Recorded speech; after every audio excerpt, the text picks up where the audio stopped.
नमस्कार सांगमाने जय जगन्नाथ। तो सांगमाने मु आज आपण पाखक नहीं आसी सुंदर कथाटे आसत शुणी। माँ जानकी बालीपिंड महाकाव्य रामायण गोटे सुंदर आख्यान। प्रभु श्री राम पितृसत्य पालन करी अनुज लक्ष्मण और पत्नी सीता सह वनवास बाहरी गले। महाराज दशरथ पुत्र शोक परलोक है। प्रभु जाई चित्रकूटरे बास करुथांती। सेठारे भरत जाई पहुँचिले ज्येष्ठ भ्राता राम को अयोध्या फेराई आणबे बोली।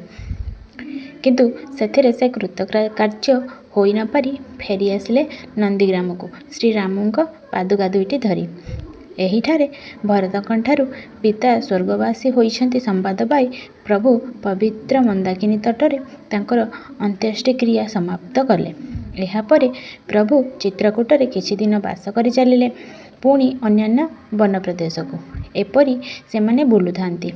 इति अवसर आसीगला पितांकर श्राद्ध दिवस। पिता को पिंड देवा पाई सेमाने जाई पवित्र विष्णुपाद गयारे पहुँचिले। पवित्र फल्गु नदी तटरे माँ सीता बाली रे बसी रही थांती। श्रीराम लक्ष्मण गाधोई आसी पिंड देवा पाई फल्गु नदी को स्नान करबा पाई गले। तांका फेरिबा विलंब हेउथाए। इति अवसर पिंडदानर मुहूर्त आसी उपनीत हैला। दशरथ माँ जानकी सम्मुखरे आविर्भूत होई कहिले, मु बड़ क्षुधित, मते शीघ्र पिंड दियो।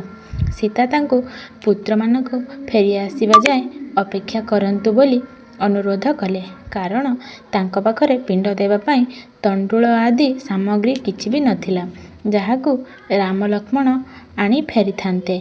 ससुर दशरथ कहिले, माँ आउ मु अपेक्षा करि परिबे नाही, तुम निकटरे जहा अछि मते प्रदान कर। माँ जानकी अन्यान्य उपाय होई फल्गु नदी रे विस्तीर्ण बालुका राशि आड़े चाही थांती। एही समय दशरथ कहिले, माँ सेही बालुका पिंड मते बाढ़ी दियो। माँ जानकी सूर्यचंद्र को साक्षी रखी ससुरंक बाली रे पिंड बाढ़ी देले। पिंडरे पाई दशरथ तृप्त हेले। सीतांक पिंड देवा समय सेठारे 5 जन साक्षी उपस्थित थिले।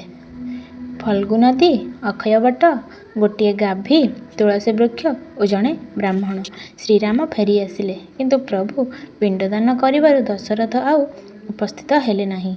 एहार कारण जानिबाकू चाहिबारु माँ सीता तांकू सबु घटना बुझाई देले। प्रभु श्रीरामंक एई कथारे किंतु विश्वास हेला नाही। जानकी उपस्थित साक्षी मानंकू एहार सत्यता कहबा पाई अनुरोध करन्ते।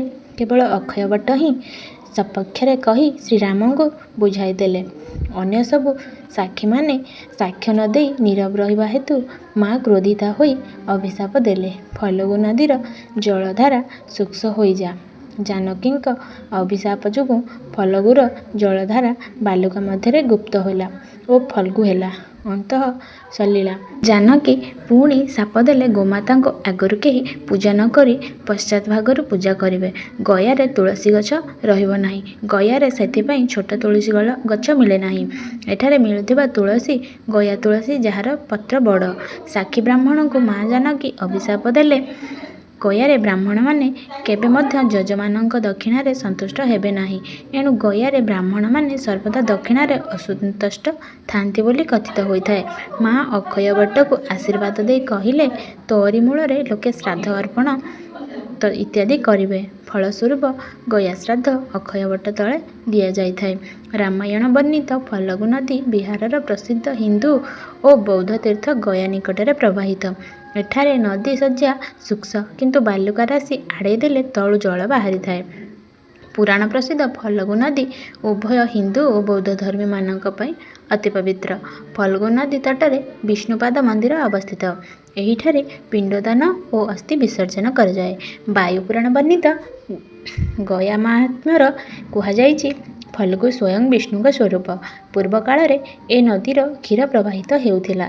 महालय दिन समाप्त हेउथिबा पितृपक्ष निमंते एठारे पिंडदान और तर्पण पाई श्रद्धालु मानक प्रबल भीड़ होइथाए। बोधगया निकटरे प्राय 2 किलोमीटर तळकू निरंजना और मोहना दुई नदीर संगमर फल्गु नदीर सृष्टि होइछि। इतिहास प्रसिद्ध एही निरंजना नदी कूଳରେ पवित्र बोधिद्रुम अवस्थित।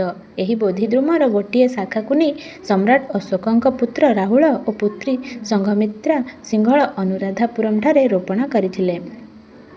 ଏଥିରୁ ଉତ୍କଥିତ ବୃକ୍ଷ ସେଠାରେ ଏବେ ଗୋଟିଏ ମହାଦ୍ରୁମ ରୂପେ ବିଦ୍ୟମାନ। ନିରଞ୍ଜନା ନଦୀର ଅନତି ଦୂରରେ ଥିବା ଉର୍ବିଲ ଅରଣ୍ୟରେ ଗୌତମ ବୁଦ୍ଧ ପ୍ରଥମେ 6 ବର୍ଷ କଠୋର ତପସ୍ୟା କରିଥିଲେ। ତହିଁରେ ତାଙ୍କର ସିଦ୍ଧପ୍ରାପ୍ତ ହୋଇଥିଲା। ପରେ ନିରଞ୍ଜନା ନଦୀର ସ୍ନାନ ତର୍ପଣ ସାରି ସେ ସୁଜାତା ନାମ୍ନୀ ଜଣେ ଗୋପାଳୁଣୀଠାରୁ କ୍ଷୀରି ଖାଇ ବୋଧିଦ୍ରୁମର ଛାୟା ତଳେ କଠିନ ତପରେ ନିମଗ୍ନ ରହି ସିଦ୍ଧିପ୍ରାପ୍ତ ହୋଇଥିଲେ। କାଳକ୍ରମେ ଏଇଠି ନିର୍ମିତ ହୋଇଛି ମହାବୋଧି ମନ୍ଦିର। ଏହା ସମଗ୍ର ବିଶ୍ୱରେ ବୌଦ୍ଧ ଧର୍ମାବଲମ୍ବୀମାନଙ୍କ ପାଇଁ ମୁଖ୍ୟ ତୀର୍ଥସ୍ଥଳ। ଗୟା ତୀର୍ଥ ତଥା ବୋଧଗୟାରେ ବର୍ଷ ସାରା ପର୍ଯ୍ୟଟକଙ୍କ ଭିଡ଼ ଲାଗି ରହିଥାଏ। ସାଙ୍ଗମାନେ, ଯଦି ଆଜିର ଭିଡ଼ିଓଟି ଆପଣମାନଙ୍କୁ ଭଲ ଲାଗେ ତାହେଲେ ଲାଇକ୍, ସେୟାର, ସବସ୍କ୍ରାଇବ୍ କରିବାକୁ ଜମା ବି ଭୁଲିବେ ନାହିଁ। ରହୁଛି। ଜୟ ଜଗନ୍ନାଥ।